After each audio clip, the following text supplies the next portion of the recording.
All right. Welcome to chapter 14 on threat detection and response. If you are taking this for the Security Plus exam, this is technically the last chapter. But for the university students, we have two additional chapters that I've added. Of course, chapter 0, what they call it, that is the one on the history of the internet. And then we have chapter 15, which will be on AI and cybersecurity that you can focus.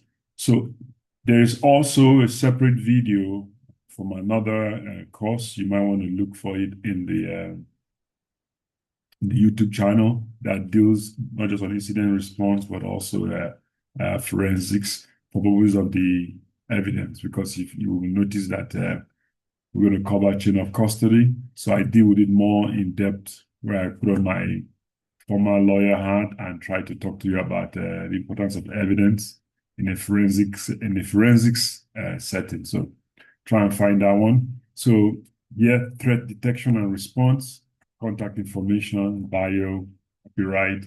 So in this chapter, we're going to obviously look at network monitoring and analysis. How do we respond to security incidents and preserve forensic evidence? Just like most of the chapters, there are two modules here, module A and B. In module A on security monitoring, we want to look at how to choose the appropriate system and network monitoring tools. How do we monitor our network activity? And of course, how to analyze suspicious activity and generate rules for alerting us. Concerning monitoring, you need to look at event monitoring, your network monitoring, endpoint monitoring, everything all the way to even vulnerability management. So I am monitoring access control, application monitoring, endpoint monitoring. To have a good system, you should be looking at all of this.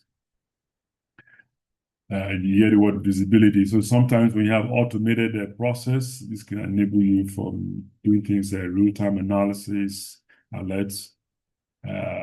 It's just telling you that for performance reasons alone, well-designed networks limit the traffic that passes through any individual link.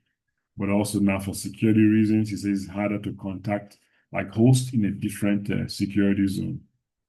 Little caveat here, it says, or more like a warning, or I don't want to call that admonition, suggestion, and a network that is designed to aid the defenders and the blue team people has a securely designed visibility architecture. So it makes it easy for us as security analysts to view our logs and our alerts and capture traffic from the entire network. But on the other hand, it also makes it difficult for an attacker in the network to get a similar perspective.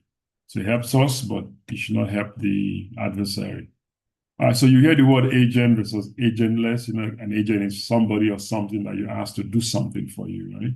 In the case of this, an agent is a software component you install on my computer that I want to scan or monitor.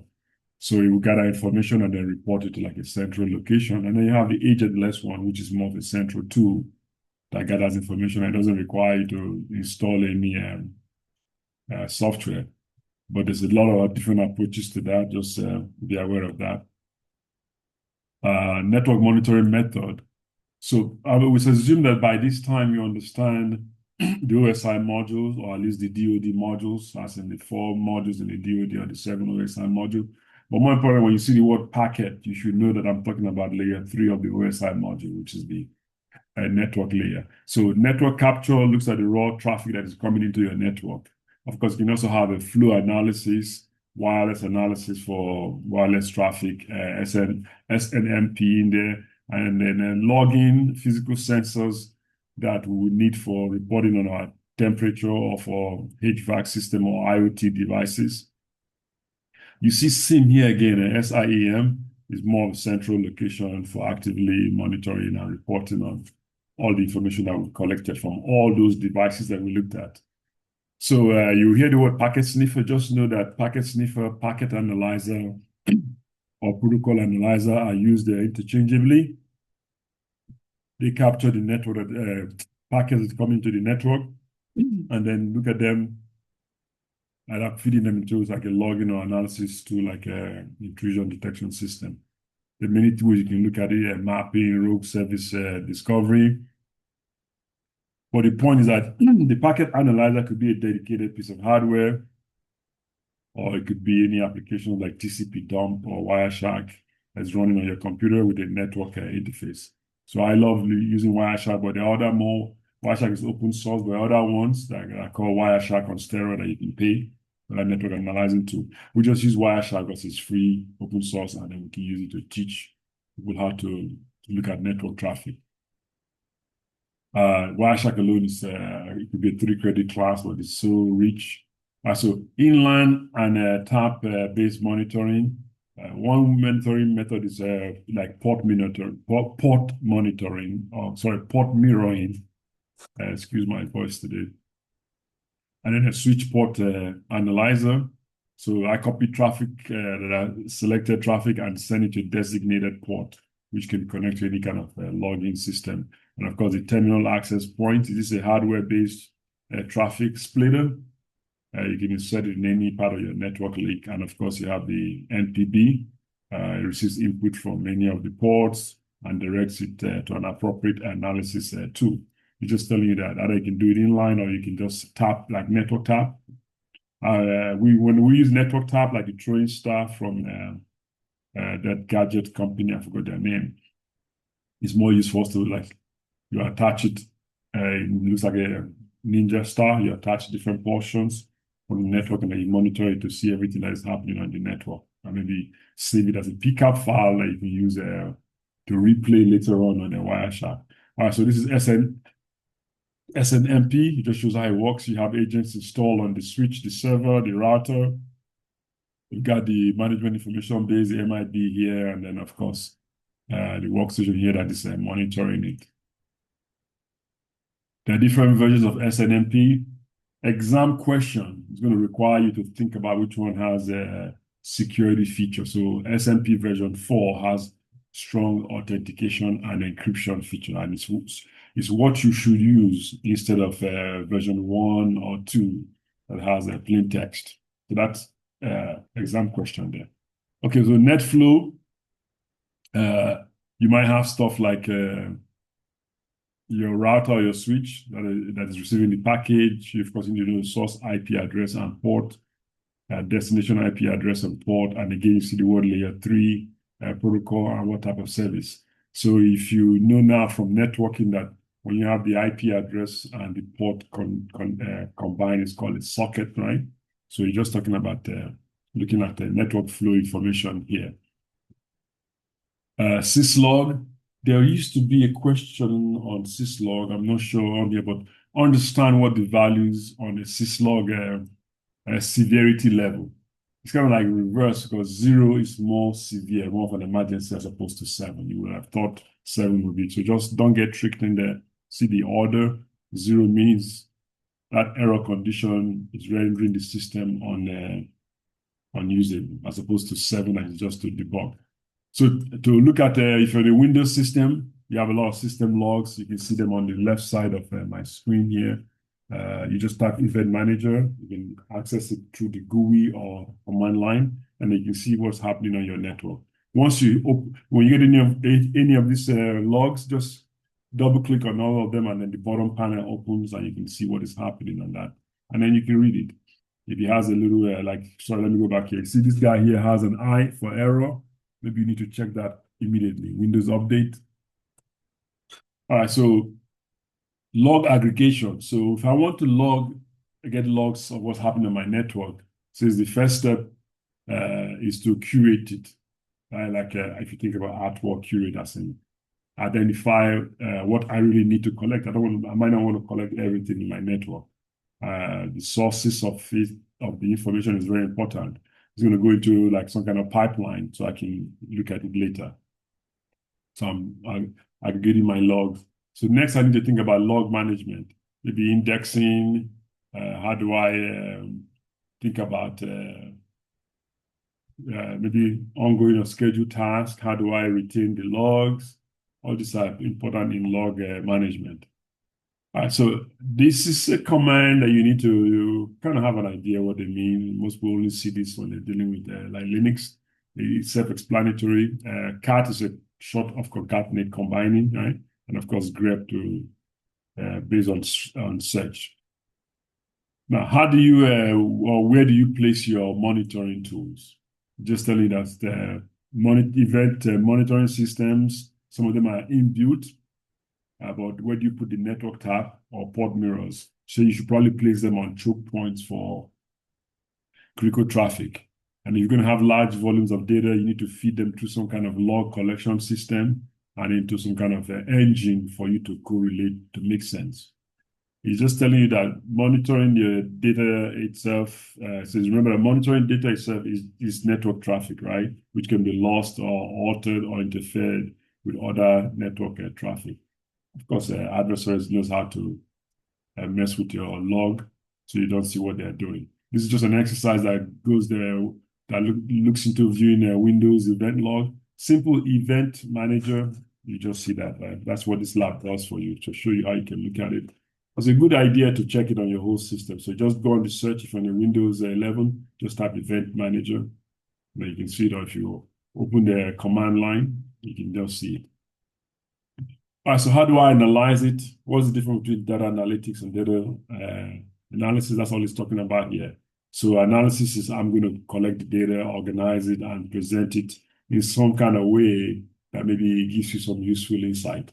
Whereas analytics is a little more, it's a little deeper, right? I might need some kind of business or technical knowledge to figure out a formula to process the data and maybe extract some kind of hidden information that just a simple data analysis will not be able to tell me.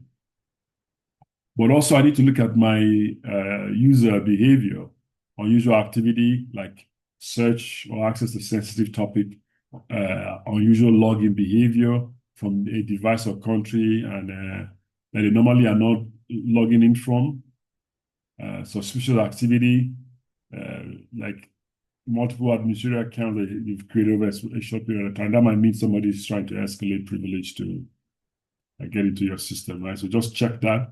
And then data output is just telling you that whatever you're getting from your data, you must kind of know what you want to do. So first, it is essential to make sure that whatever your collection tools that you're using to generate the output, that is directly compatible with whatever analysis software you're using. Otherwise, you're getting something that you cannot use. And then it talks about AWK, another programming language for data extraction and reporting from CSV files, like comma separated value files. The other utilities that you can use, the point is that what are you outputting and what are you trying to do? So for data output, this is just repeating what I just said before, but you should learn to use those analysis tools effectively. You should have a regular schedule for reviewing the report, and then log retention. How long will you keep each sort of information that you record? Maybe you want to store them in the cloud or, right? But so let's look at the value of SIEM or what a SIEM does for you. Here we call it SIEM or SIEM, but SIEM, Security Information and Event Management. I do have another video on it, but it does the following. It helps for aggregation, correlation, giving you alerts, and then also for your log retention and analysis. I don't just collect, I want it to make sense, right? They can also agent-based and agentless based. To use them, I need to probably set rules so that if an event matches the rule, it will tell me what to do, either give me an alert or let me do a security response. So correlations, it says based on more open-ended criteria like Boolean logic, like true or false, and maybe some kind of wild card term, but just understand that I need to set up rules for my SIEM. To help me avoid too much false negatives or false positive. So false negative is more dangerous in this situation than false positive. So for the alarms, for alerting me, I can just have a simple alarm, an alert, or a trend. So the trend is more like many minor events that do not need an individual response, but when I combine them together, it might be something I should look into. And of course, alert is self-explanatory, an event that may not need my response, but it's not necessarily critical, whereas an alarm is something major that I need to check in, right? All right, so If in an enterprise environment, you can imagine whether from switches, application, software, routers, there's so much log data. You have to be careful if you set up your SIEM, your rules, to avoid what's called alert fatigue, which is you get so tired, you become desensitized to the alarm, right? Just be careful. It's almost like a cry wolf, that story. But alert fatigue is found in even healthcare, construction, as well as cybersecurity. You can hire more staff, but it just means that the best way to do this is to tune your alert process to reduce false positives, right? Because you got other advanced analysis tools that can help you in this process. And then the alert response, how do you respond to alert? You first obviously need to validate, right? Make sure that it's so that detected vulnerability or alert represents a real problem that it falls positive. And then part of remediation is obviously assigning priorities to the incident. All that things could be who do you assign, which personnel do you assign, underlying cause of the problem, minimize the effect on your whole system. So this is a Linux event log lab. So in Security Plus, it's not theoretical like some of these other exams. You need to do labs. You need to practice the labs so you don't get stuck. You need to know how. That's why I like the Security Plus certification because it's not just theory. You need to know how to configure the devices. And then you might get the question, if you don't know how to do this, you might spend too much time. Or it gives you a log, or it tries to ask you to generate a log, know how to do that and look at the log. All right, quick assessment question. You want a physical packet capture device, which means it's a hardware, okay, that you can easily move to any point of the network that needs additional monitoring. What solution is most appropriate? You should be thinking about tapping your network, right? That's why C is correct. What SNMP component is a database for a particular device? You know what MIB means. That's the answer to that. Which of the following is the most recent extension of the syslog service? Choose the best response. This might require to do a little research. The RS syslog is the most recent extension.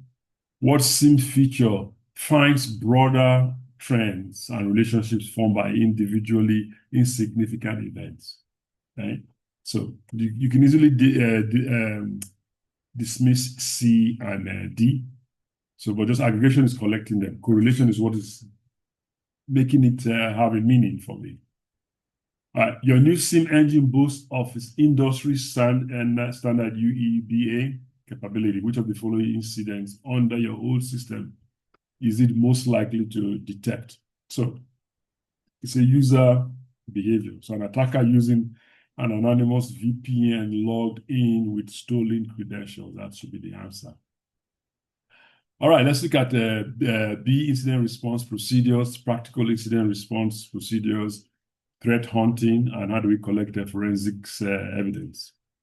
All right, well, again, because it's 80 slides, it's a combination of almost two different but correlated topics.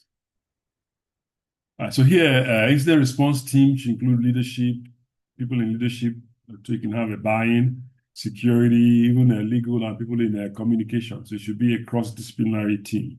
So this is a standard incident response process. Please know this: preparation, detection, analysis, containment, eradication, recovery, and then finally post-incident response. You see these middle two are iterative, meaning it's going on and on, but it's quite important to know the steps. Some literature might divide this up into 5 or 7, but really this is the 4 core ways to look at it. Sometimes we want to change detection and analysis or separate containment, eradication, and recovery. But just understand each one, right? So here, preparing for the incidents, you should have policies, choose the team, train the team, educate the employees and about their rights and their duties, and definitely monitor system events, both to detect and make sure you research in case of any particular incidents. Training of incident response team. Some organizations are not buoyant enough or robust enough to have their internal team, so they might hire outside team. There are organizations that do that. Just know that you should train them on things like how to document the incidents and how to respond. You need to know about law, like reporting, privacy, And continuous learning and interdepartment cooperation. I believe in continuous learning. So if you fail to stop learning, you're dying. All right, testing incident response procedures. This is a very good exam question. All right, so you don't just need first responders. You don't need to limit your incident response testing to just those guys. Test the whole response process. But this is what they want you to know. Tabletop exercise. This is designed in a detailed scenario to test the aspects of the procedure that you want. I think we covered it also previously. Pen testing, so penetration test or longer running red team exercises are useful for simulation. Formal exercises, you're going to have what's called a game master, who's the moderator, to establish the scenario, the rules, and resolve issues between the team. All right, so we saw SOA in chapter 13, security, orchestration, automation, and response. It's also good. Streamline our incident response workflow. You have what's called runbooks and playbooks for doing this. There are other options, like Splunk has a platform, IBM has its own platform. So there's usually a discussion about incident response team. Just know, number one, it should be cross-disciplinary. Everybody from management all the way down to the tech guys. How do we identify incidents that occurred? It says maybe multiple, because I have multiple sources of information, like including my IDS, review of log files, and of course, user reports of suspicious or unusual activity. The point is examine anything that seems out of the usual to determine if it requires immediate action. You should know that you have what's called an event and you have an incident, right? An event, everything that happens on your system is an event. Logging in successfully or unsuccessfully, those are events. Because an incident when it threatens to affect the CIA triad, right? Evaluate the nature, the scope, and escalate if that's appropriate to your incident response team. But SIEM also helps us in this analysis. It's a very good first line of defense, which is when traditional threat detections focus on IOC like malware, communication with hostile IP addresses. Newer ones incorporate more sophisticated indicator of attacks analysis. So it's not just longer IOC, it's IOA, just know that difference, right? Normally, you get the word artifact. Most of the time, artifact is more like IOCs that are in your system that you can say, okay, somebody tried to hack me or this malware my network. All right, so how do we contain incidents? You can entirely shut down the system, but sometimes that is too disruptive. Isolate the affected systems. You can also let the affected system continue to operate, but directly monitor them. Maybe watching the command and control traffic to see who is sending information. But sometimes we also move the affected services to like a security sandbox, like a segmented VM, so that you can maybe study what is happening. Of course, you can temporarily repair the system, but sometimes when you repair it, you can introduce vulnerabilities. Just be careful. Always apply the same protections to related assets. So during shutdown or isolation, bring clean backup systems online to take their place. Just make sure you're not bringing back a system that has been infected already, right? How do you investigate incidents? Because you want to determine what data needs to be collected. Just as it's always better to collect too much than too little. If you're going to have issues about legal hold, be aware of that. Secure physical and remote access. Document the scene, both physical and digital. That's why sometimes you have people come and they will label everything from the mouse, the keyboard, the USB they found, and then they go from there. Document the scene. That's the point. Secure the CIA of your findings. Right? Remember that everything about cybersecurity is CIA. And then reporting of the incidents, always have a point of contact with law enforcement. Once an incident occurs, you should already have a procedure anyway in place to determine what information should be reported and who's going to be doing that. What is the legal implication of your report, and be prepared to work with the investigations. So this last point is kind of sensitive. So it's a good idea to report significant incidents to broader security community, InfoSec community, or the general public. But be careful when you do that, because it's not about reputation, but maybe copycats could try to copy what has happened. So discussion about responding to incidents, there's some questions in there. But how do we eradicate the problems?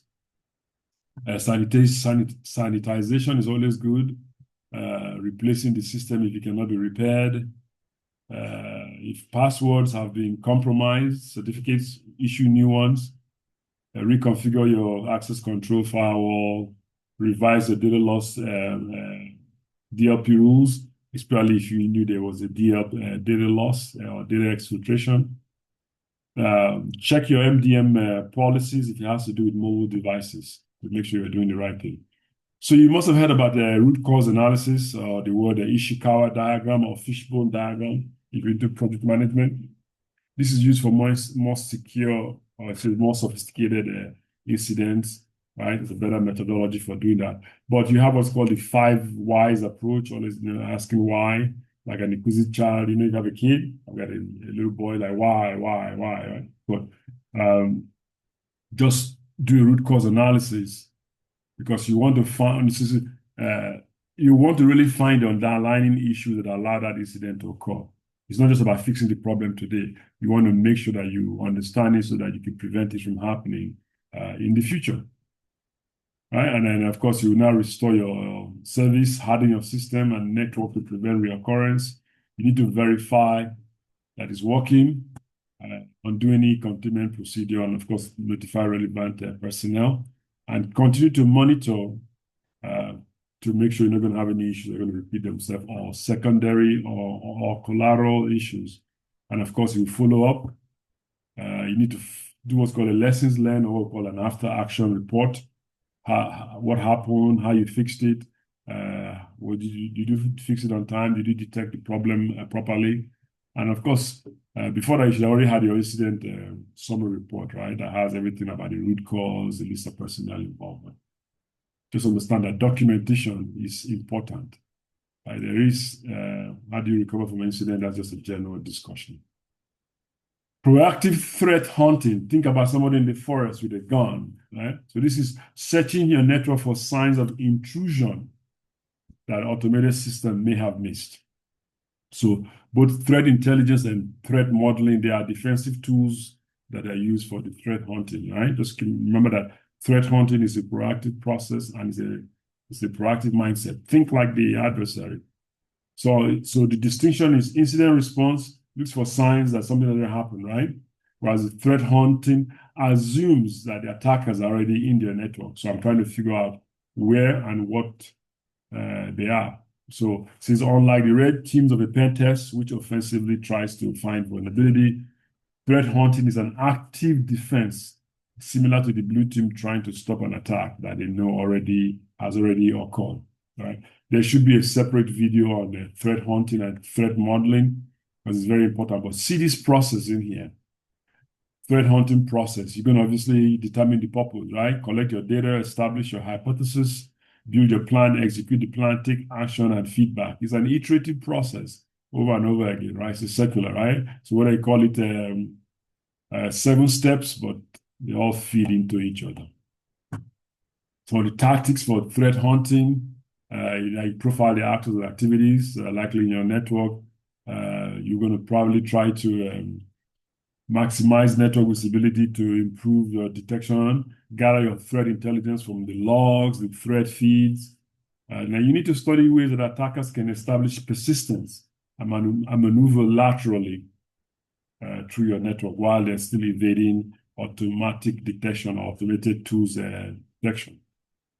All right, so now let's switch gear and look almost like we're talking about law now. Let's talk about evidence. So there are different types of evidence here, but we're not going to look at the forensics. We're trying to collect evidence. It is related to incident response, but sworn testimony is oral testimony by a person that knows what happens, right? A witness or subject matter expert. This is to avoid what's called like hearsay evidence, right? Which is a statement of something that out of court assertion meant to prove the veracity of the statement. That's a law definition. So sworn testimony, physical evidence like a gun, the laptop, documentary evidence, photographs, written document, and of course circumstantial evidence, which we use to convict people a lot. It doesn't support a single conclusion, but can be connected with other evidence to do so. Hey, you were upset about being terminated. or by being upset about being denied for promotion, then I see something on your system, a malware, and we just want to teach the company a lesson. We take it together to convict you. So digital evidence comes in different form, whether it be network or host-based. You might need to look further into like phone logs, website records. I do a lot of consulting on this stuff, and I would using my cybersecurity, computer science hat, and my legal hat. But the point is that the useful part of digital evidence can often come in the form of forensic artifacts. Remember I mentioned artifacts before, which are pieces of data generated during your threat activity that are difficult for the attacker to remove. Sometimes it could be anything like, forensic, you can go to a Slack space or an allocated space, look for deleted files or something, but just understand that it's not like you've seen the movie. Digital forensics takes a long time. And you don't just solve it in 30 minutes or 1 hour TV show. Again, the source of evidence is so broad: security, application logs, network logs, SIEM analysis, packet captures, vulnerability scan results, and of course, the result even other automated scan. Metadata is data about data. It comes in different form. Photo data could be camera type was used, geolocation where it was taken, email. There's so much metadata, even your file system data is very important, right? I highlighted this thing in yellow.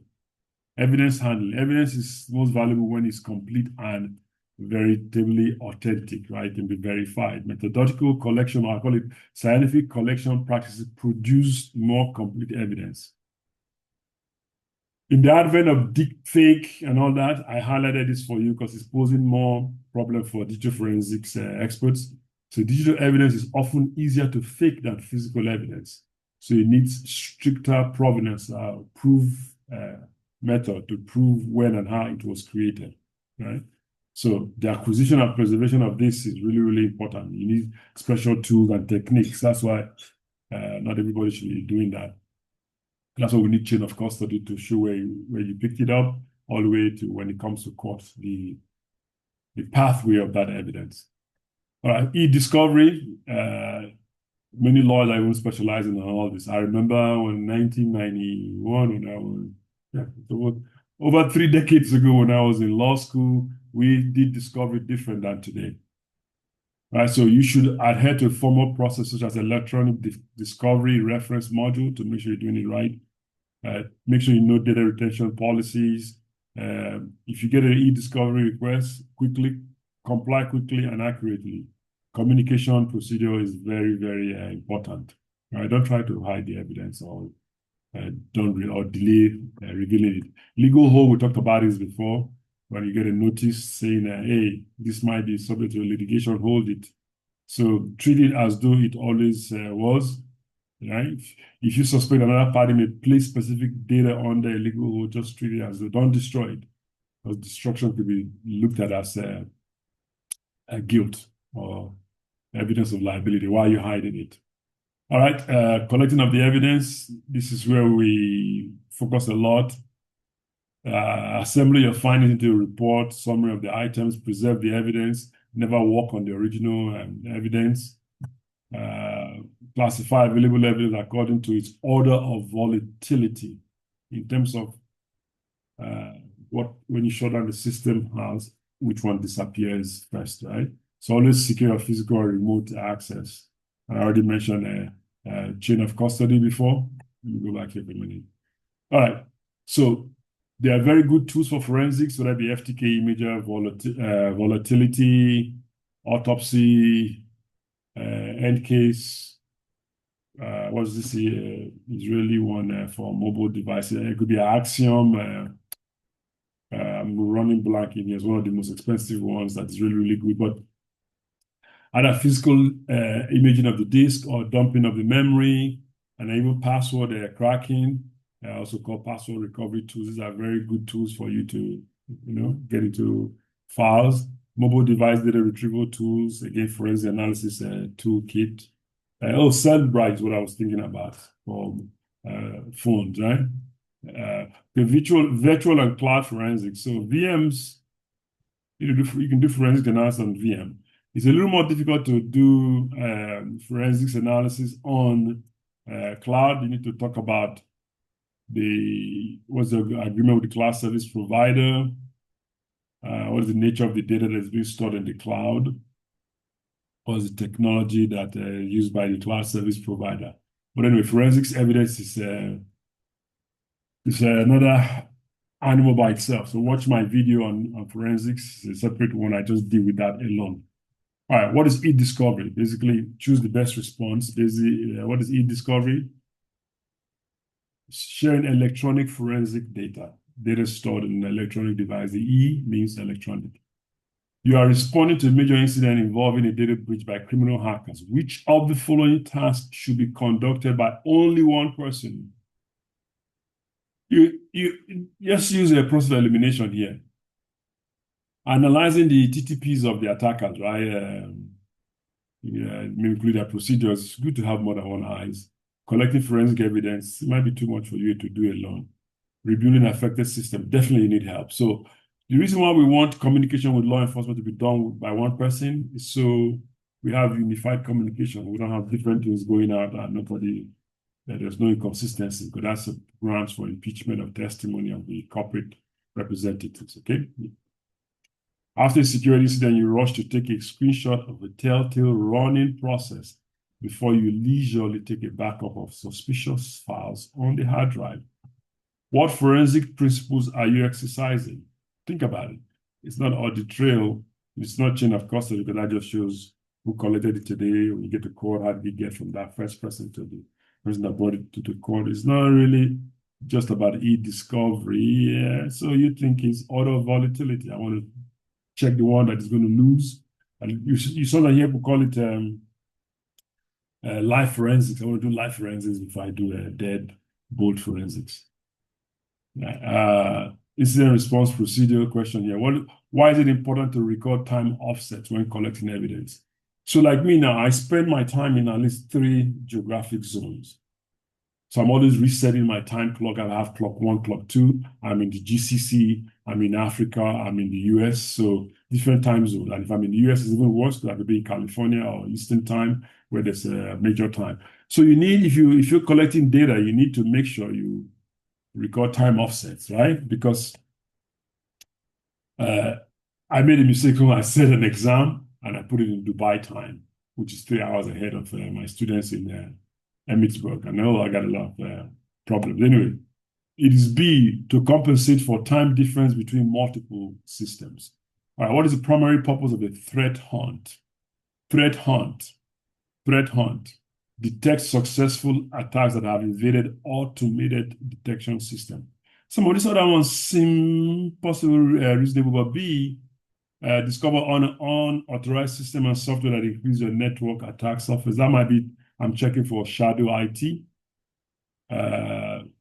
Vulnerability scan would be more like for C. D might be also vulnerability or pen testing, but it's this A because I'm looking for something that's going to invade. That's the classic definition of threat hunting. All right, so we've come to the end of chapter 14, which is B for you guys who are doing the Security Plus. Now you should be able to understand host and network-based monitoring tools. How do you design an effective response plan, proactive threat hunting, and how do you preserve forensic evidence? I suggest you read materials for the exams, watch a lot of videos, do a lot of test questions, and do a lot of labs. And I am very confident that you don't want to give your money away to CompTIA. So study, over-prepare, sleep well, get enough rest before your exam. I tell all my students, because some of the questions require you to think, so you don't just be falling asleep. So for the other students, I'm going to do another video on AI and cybersecurity. It's very important.